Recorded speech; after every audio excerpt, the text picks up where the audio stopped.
Hi everyone, and welcome to week 11 of engagement, publicity, and promotion. This week we're looking a little bit closer at employee involvement. We did cover it, I think, last week or the week before, but we're going to go a little bit deeper into this issue today. So, what is employee involvement? Well, it's really important that it's a fundamental or integral part of your CI strategy. We've looked a lot at and talked a lot about what the benefit of CI is to the business and also to the community, but a really fundamental aspect of getting that benefit is involving your employees, as we're going to see today.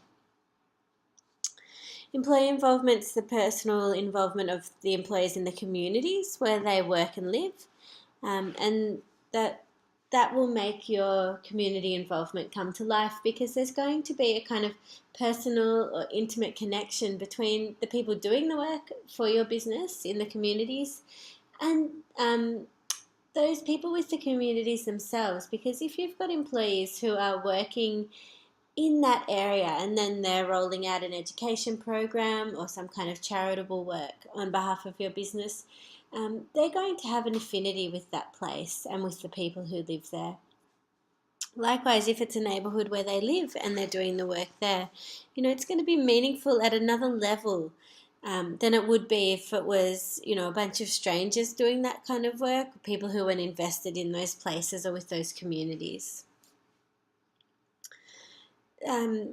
This kind of work's seen as a triple win for employees, communities, and the company, meaning that, there's no disadvantages here. Everyone's gaining from this kind of operation, this kind of work.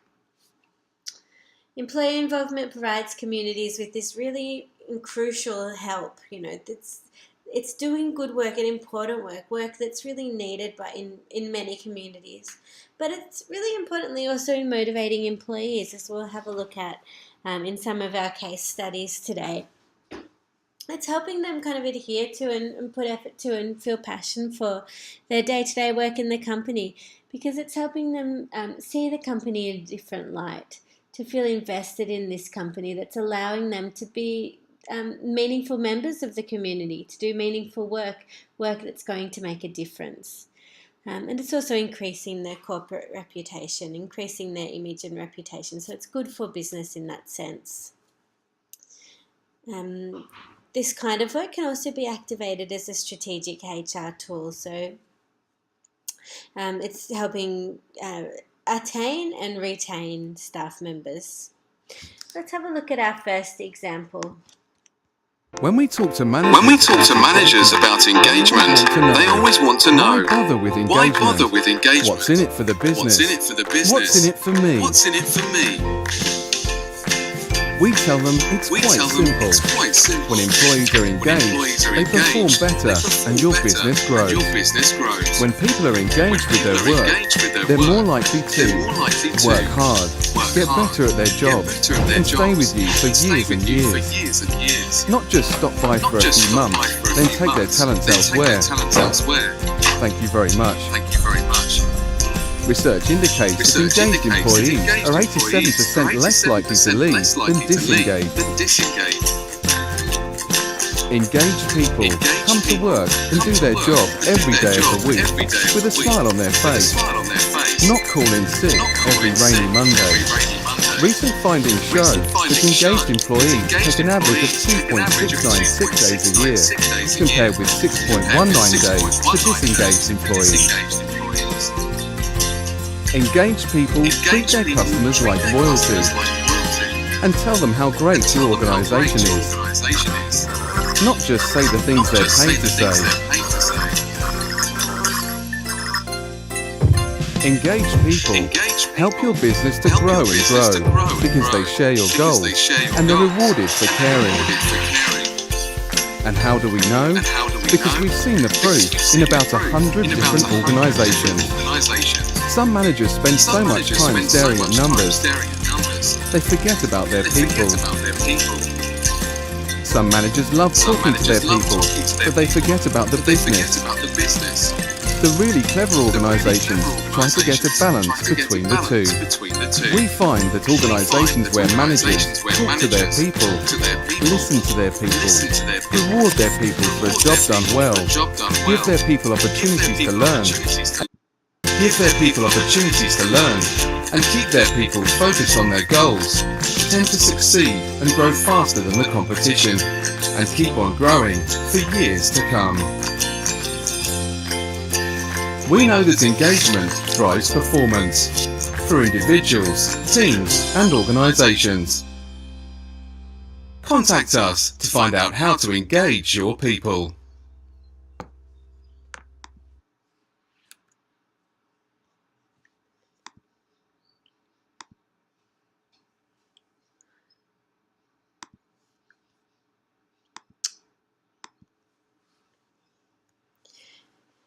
So that was a little video that demonstrated the value of employment, engaging employees, and obviously, or as we're going to at least kind of hopefully learn today in this lecture, one really valuable way of engaging them is through involving them in the community. So you can see that if you allow employees to do this kind of work, and you support employees in their efforts, then they'll become more engaged at work and they'll have all of those benefits that we just experienced in that video.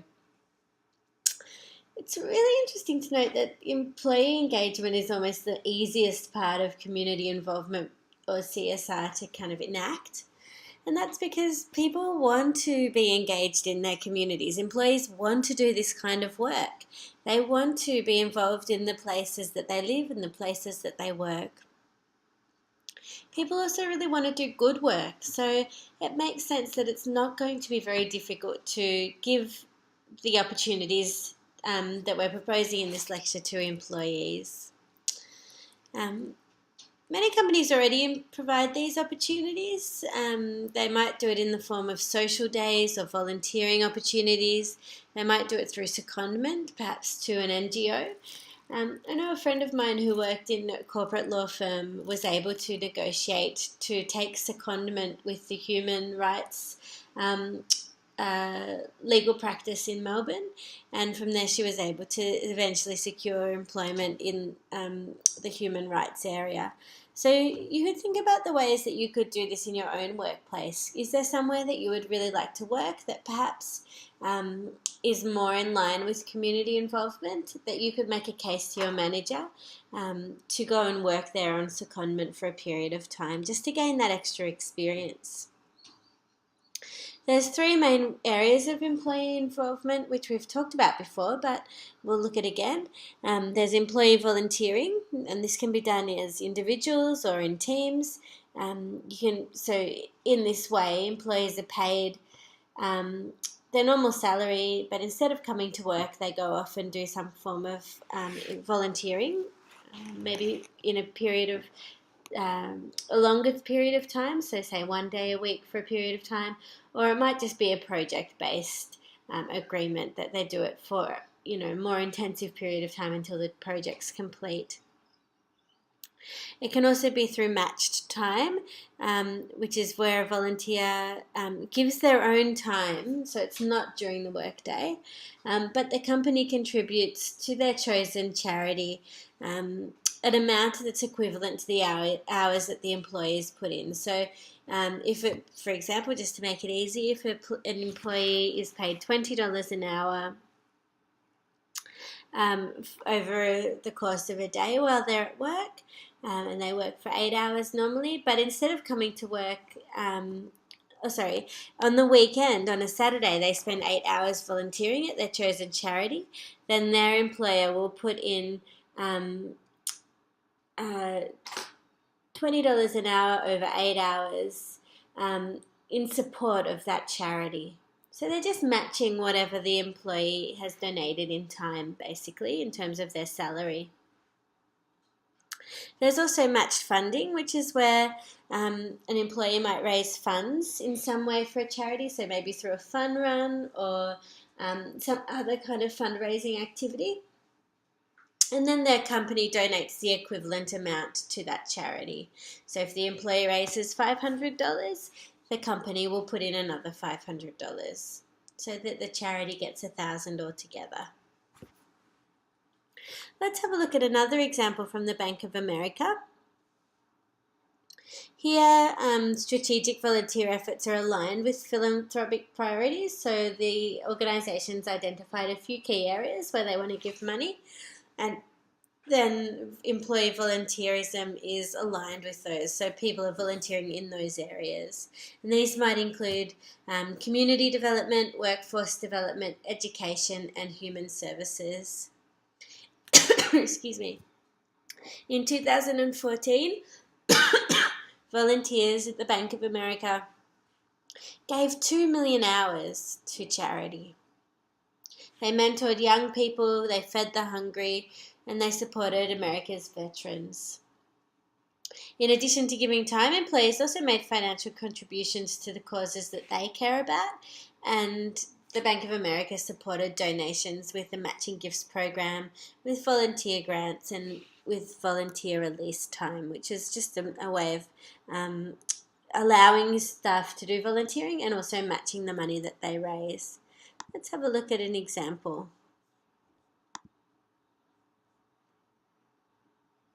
People think it's about, oh, well, we're giving back to the community, but so much of it is so personal. It made me feel good to be able to do something. Not just look at the story on the news, not just talk to my friends about it, hands-on. I got as much out of it as I felt I was getting. As an immigrant coming here at 17, I know what it is to begin from zero. And part of my route to success is due to people that have to help me along the way. So this is the way I have to pay it forward and help those that are still building their dream. You see people, you want to help them, you wonder, how can I do that? And that's the perfect way to do it. Why not volunteer? So, of course, I had to volunteer.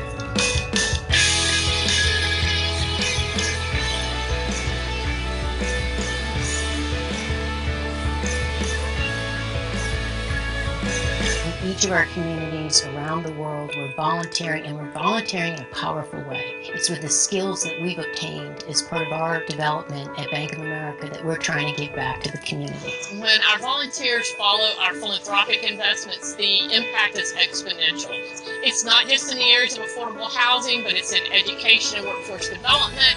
It's in basic human services. It's in financial education and creating better money habits. It's real amazing when we really come together what we can get done. We have the resources and we have the networks to be able to create huge change in the world. And there's not many other organizations that have that scale and network that we do, and it's our responsibility to do it.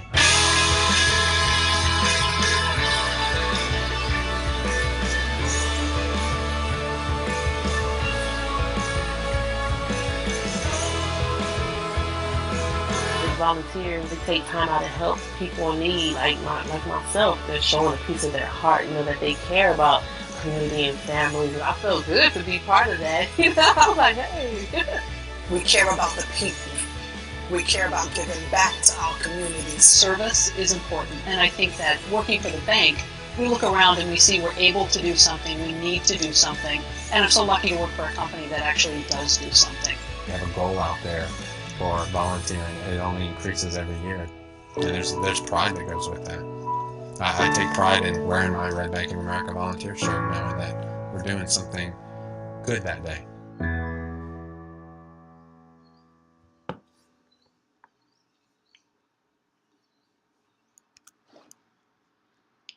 That's a nice example of a way that a volunteer employee program can work, and the range of activities that they're undertaking.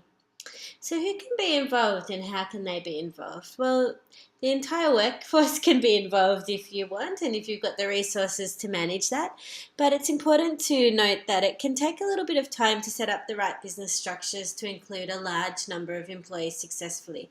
Because remember that it's going to involve some people being out of their roles. It's going to involve also money.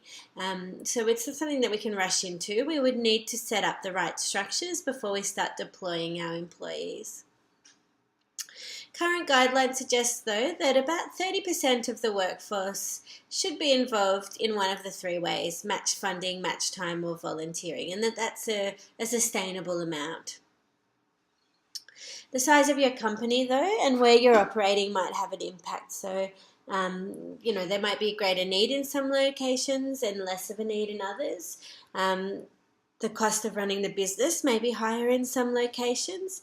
And also, if you're running a very small company, well, 30% of that company might be quite taxing on the business, whereas a multinational company, may have different requirements. So 30% of that business will have a different impact on how things run day to day. You might also need to consider whether your employees are covered with insurance if they're out in the community and doing their work outside of the company locale. Most of the time, employees will be covered if they're on business time, if they're working through the week, say when they're normally at work. But it's important to find out, because especially if they're doing development work, if they're building, if they're out in the field in some capacity and they get injured, then they need to know that they'll be covered for that under their conditions. Let's have a look at another case study. This is Deloitte in the US. They do a whole range of different things, including pro bono work.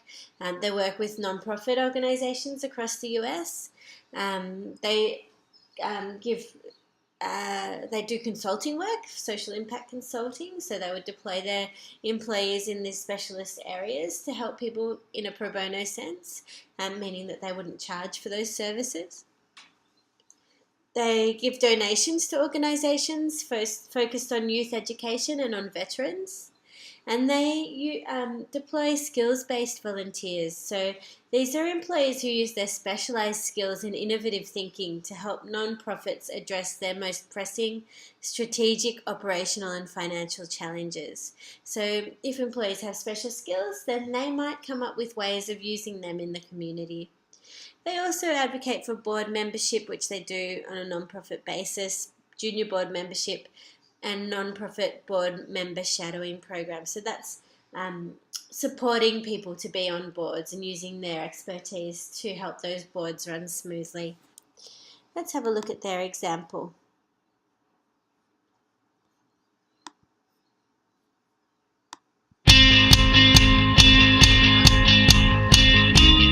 Across the country today, we're going to do 800 projects across about 80 communities. Over the last 6 years, we've done 1,200 pro bono projects with about 5,000 people involved, over 400,000 hours, and our commitment is to essentially deliver $100 million in pro bono projects over the next couple of years.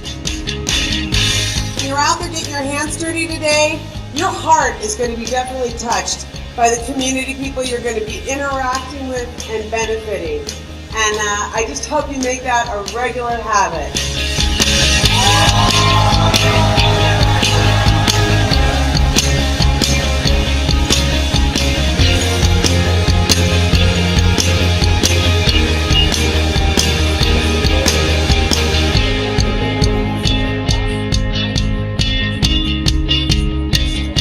There's about 69 volunteers here for today, and with the amount of work that they'll be doing, definitely it's a lot.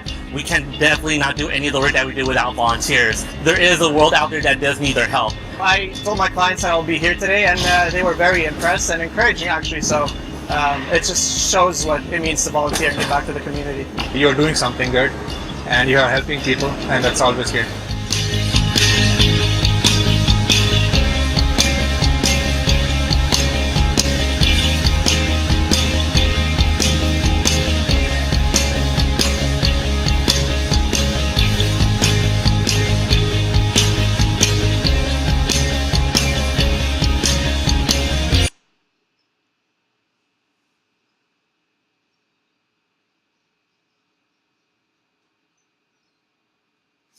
Just wait to see if this comes back online. Sometimes there can be a problem with the internet, so let's see what happens. I'm sorry about that. The video seems to have stopped. I've linked to it on Moodle though, so you can pick it up and continue watching there. Let's carry on with our lecture. When we got the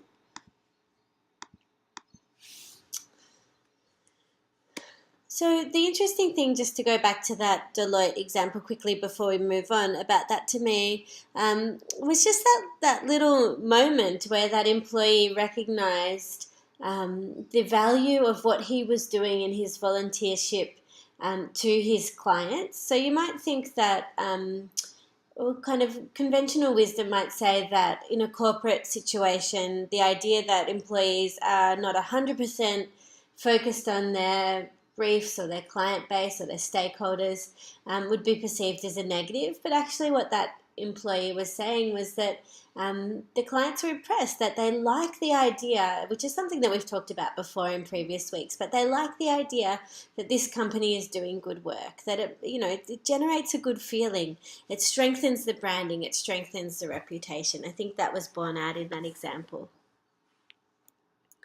So, as I'm just saying, employee involvement strengthens business. Stakeholders expect CI, not even that they like it, but they expect it. And they don't necessarily consider a company or an organisation entirely legitimate without it. There's something perhaps a little bit fishy about a company that doesn't give back in some way. So it's good for the image, it's good for the branding. It strengthens the morale within the company, really importantly, when employees feel that they're doing good work. And it also strengthens the external perception of the company, as I'm saying. Engages employees in their local area. It makes the company seem real in some sense. It seems legitimate. It seems like a real entity in the world rather than just a front or something shady that we don't really kind of know intimately. When you see those real employees out there working with people, for that community, there's a sense of integrity about that brand. It also helps sell products because remember we talked about a strong society leads to strong business. When the community is sound, it adds value to that company because then people are in a position to engage with the company, to buy the products and so on. It influences stakeholder preference for the brand. So remember we've spoken about how when there's two like brands, two companies essentially selling the same thing, the one that's perceived to be the good company, the one that's doing integral work, will be the preference. And therefore it enhances reputation. So we've got another example of this, the way that there's this kind of integral work that enhances reputation in terms of the Deutsche Bank. And this is, we're going to look at 3 examples from them. And the first one is to do with working with Hurricane Sandy victims. So on the 26th of October 2013, the CEO of North America, Deutsche Bank, hosted a day of service to mark the 1-year anniversary of Hurricane Sandy. 40 employees had volunteered on Coney Island, one of the areas hardest hit by the storm. They worked with Rebuilding Together NYC, and volunteers from the organisation or from the company painted and carried out other repairs for an affected homeowner who hadn't been able to move back into his house after the storm damage. They also did some landscaping on a low-income housing co-op down the street, which had been under 6 feet of water when the hurricane hit. They've contributed more than 2,000 hours of volunteer service and donated nearly $750,000 to relief and recovery efforts. They've also committed $1 million in grants for direct relief and $1 million in zero interest loan capital for small businesses. So they're really directing a lot of energy towards this cause. Let's have a look.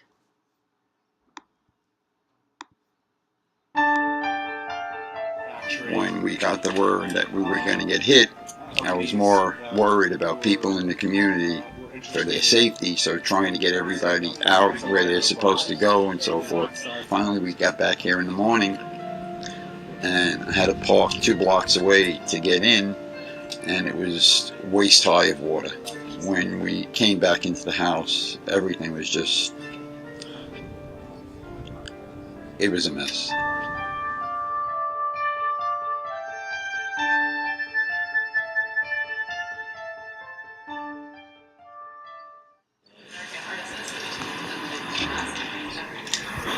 It's hard to imagine that a year has gone by since Hurricane Sandy, and I know that many of you volunteered last year. It was the first week that I was in my new role as a CEO, and I was so. It was a really wonderful turn and effort. So, forward to being with you today.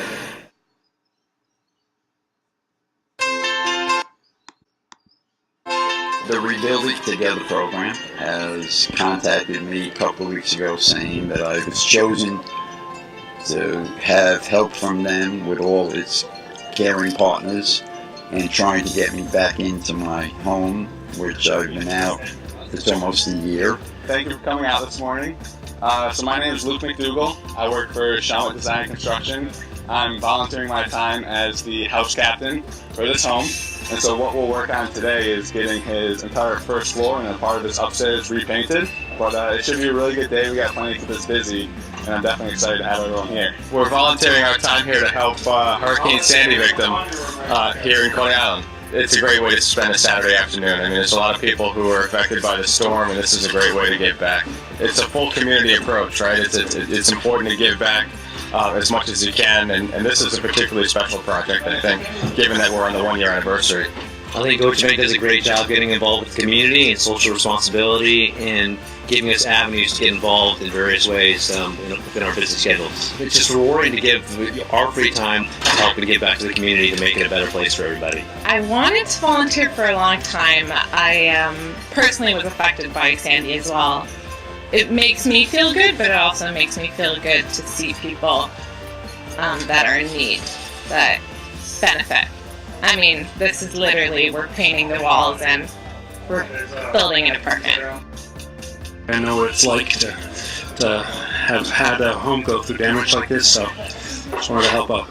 So we had 4 foot in floor space and 6 feet up here. Wow. So you pleased the way it's coming together? Very much, very much.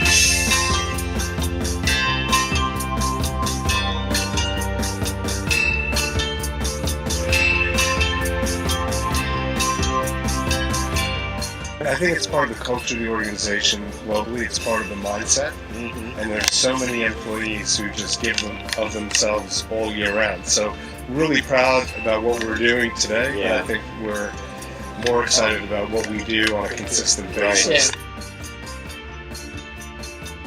But we've come a long way, and there's a lot more to do. So we'll just take one day at a time.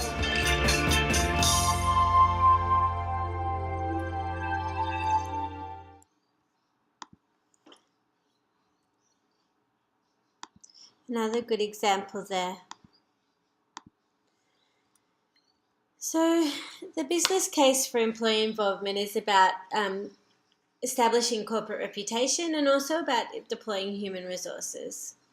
So when you, as I kind of mentioned this before, but when employees are out in the community, they're becoming excellent ambassadors for your company. They're giving your company a human face, and that's establishing a really firm, solid, and kind of intimate human reputation for your company.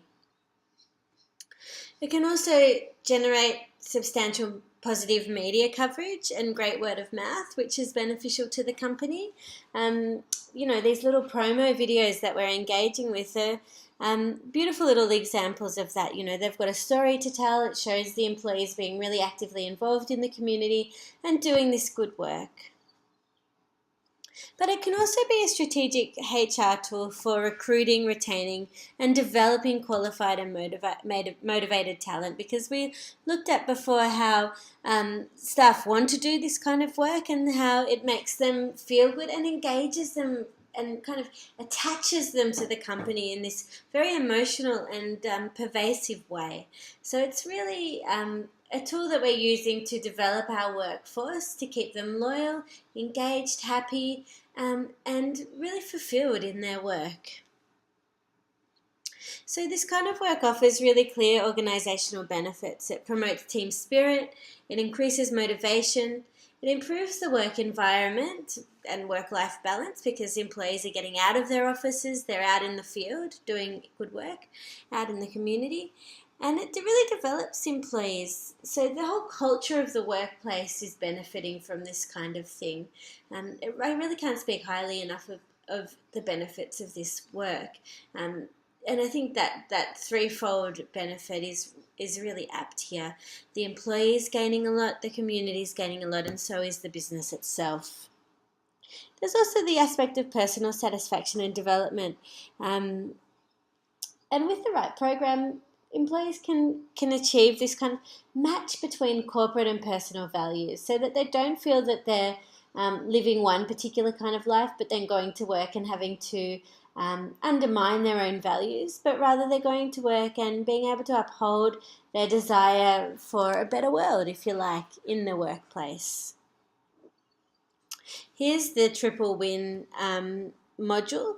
So you can see that there's the employees here, project partner or society, and then the company, and they're all coming together to meet in the middle, so everybody's getting something out of this.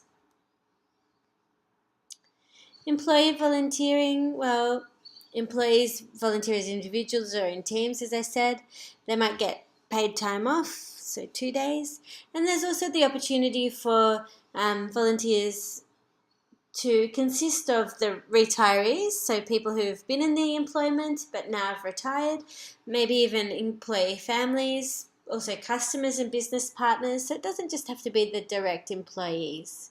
It can be a whole range of people who are attached to the company. Let's have a look at one more example. It's an initiative in Uganda, and again, Deutsche Bank. This is the Deutsche Bank's Corporate Community Partnership Program. And through this, a Deutsche Bank volunteer spent several weeks advising the Mountains of the Moon University in Uganda, and he helped launch a new bachelor program in banking. So let's have a look at this. When I think about my time in Africa, what I particularly remember is the natural warmth and unaffected enthusiasm of the people there. My motivation? Simply having an opportunity to make a practical difference. Yes, direct contact with the governor of the state bank, for example the Bank of Uganda, and negotiating directly with the people concerned on how we can join in upgrading the financial sector there. Deutsche Bank is unswervingly committed to corporate social responsibility, exemplified by a whole series of projects all across the world, like my project in Uganda. The Mountains of the Moon University in the west of Uganda was founded in 2005, so it's relatively new, and naturally enough has had to cope with a lot of teething troubles. Starting with about 10 students, now this has risen to about 50 for the new academic year for the banking course, highlighting the urgent necessity of creating the effective educational structures required.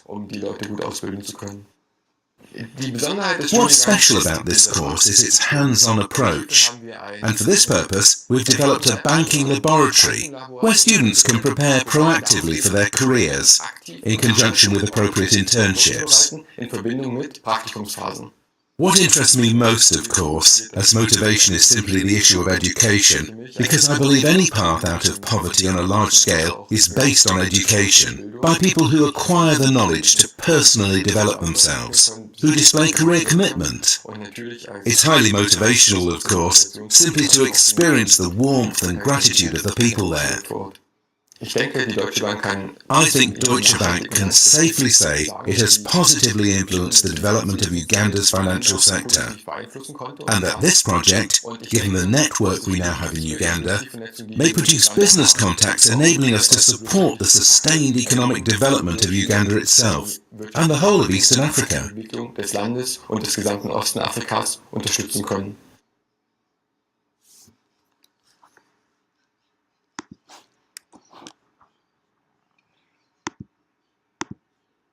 So another lovely example of how this might work and the kinds of impacts that this work can actually have in the real world. There's also the match time option, which is where those employees volunteer for charitable causes during their own free time. and then the company reimburses the organisation or the charity with the same amount of hours. So for every 50 hours, the company gives X amount of dollars, for example, probably based on the employee's salary. There's also matched funding, as we said. Employees raise funds for charitable causes, and the employer matches the amount raised up to a certain amount annually per employee, or payroll giving, this is sometimes called. So those are the three core options, and I think it bears repeating them just so that they can kind of cement in your minds.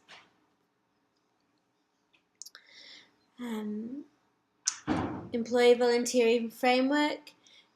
So the aim is to increase social impact by leveraging professional skills in long-term projects, and you can see there as the professional skills go up, the long-term value also increases. So in terms of designing some kind of initiative within a company, you're first exploring within the community, within the company, and with employees what the options might be, what's a good fit. Then you're investing time, effort, and attention to detail in developing this program, looking the scale versus the skill in the workforce, and then the types of employee volunteering activities. You're probably also trying to match the kind of program that you're going to deliver with the philanthropic thrust of the company, as I think it was Deloitte who were doing that as well. You want to engage employees, motivate them, inform them, activate them, get them involved. And then once the program's underway, and certainly after each project, you're evaluating the impacts of that project so that you can report on it, as we've spoken about in previous weeks. And then rewarding and communicating about what you've done. How was it a success? What great impact did you have? Just like all of these examples that we've been looking at, where people just speak so glowingly of their experience. And our final case study, which is Deutsche Bank Asia, it's the MAD program for children in Hong Kong. So this is an employee-initiated music, art, drama and dance program. And it works in Hong Kong schools. 49% of Deutsche Bank employees in Hong Kong are corporate volunteers, so that's pretty high. Now let's have a look at this program. The volunteering program is jointly organized by Deutsche Bank Asia Foundation and GTO Cares, partnering with CSIS.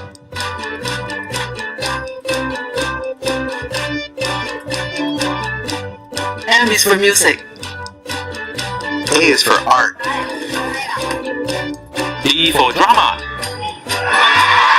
D for dance. That program is a venture between CSIS and Deutsche Bank. It's using music, art, dance and drama in order to improve children's English skills, letting them speak with confidence, increasing their vocabulary, but most importantly they're having a lot of fun being very creative whilst doing it. I think it's great because we can see how we give our time, to the children and how they can practice their English, how they can learn, to direct a play, to sing, and I think it's important for us to give our time and, our language as well.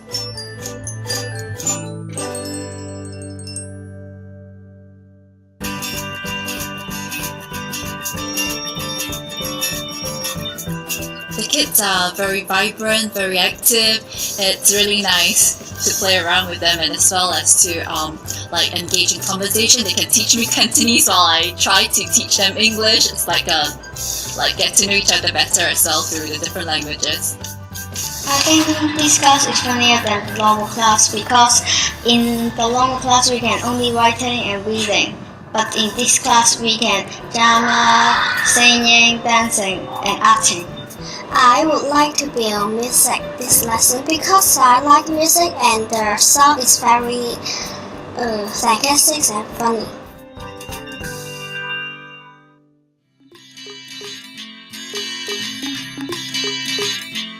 They're bankers, they're very busy, but they spend time with us and the school's teachers and all the parents get involved. So this is very heartwarming. we hope to be doing this again next year. I think MAD is a great program, and I wanted to give my time.